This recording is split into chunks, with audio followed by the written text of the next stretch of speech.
जिस तरह ख्वाजा आसिफ साहब को एक मैसेज दिया गया था कि नवाज शरीफ को छोड़ दो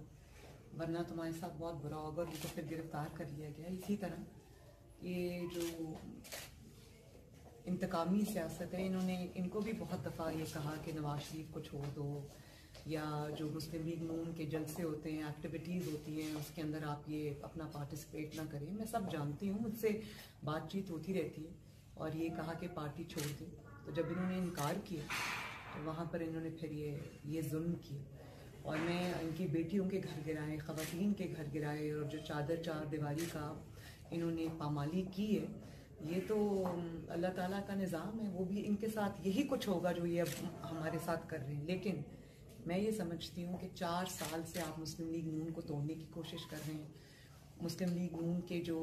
MNAs हैं, MPAs हैं, सेनेटर्स हैं, उनको आप धमकाने की कोशिश कर रहे हैं कि नवाज शरीफ को आप छोड़ दो, पार्टी कोशिश कर रहे हैं कि पार्टी टूट जाए। अगर वो नहीं हो सका तो कुछ फैसले इंसानों के हाथ में नहीं होते, अल्लाह ताला के हाथ में होते हैं। और ये आपकी नाकामी है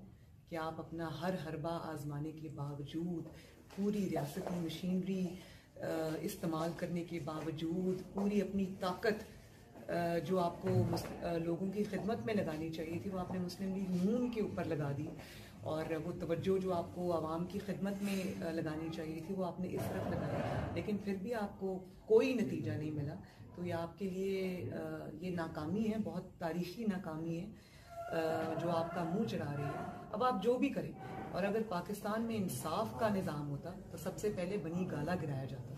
क्योंकि जिस तरह आपने बनी गाला को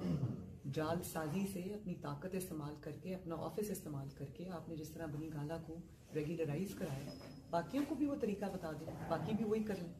और इनके लिए तो कोर्ट का डिसीजन था कि ये घर नहीं गिराया जा सकता और कोई इसमें वो नहीं है, तो ये कोर्ट के डिसीजन के अगेंस्ट जाके जो इन्होंने इतना बड़ा स्टेप उठाया, मैंने तो इनको कहा है कि इसमें इसको लीगली पूरा परस्यू करना चाहिए, और अगर तौहीन अदालत हुई है, जो कि हुई है, तो इनको दे हैव टू पे थ्रू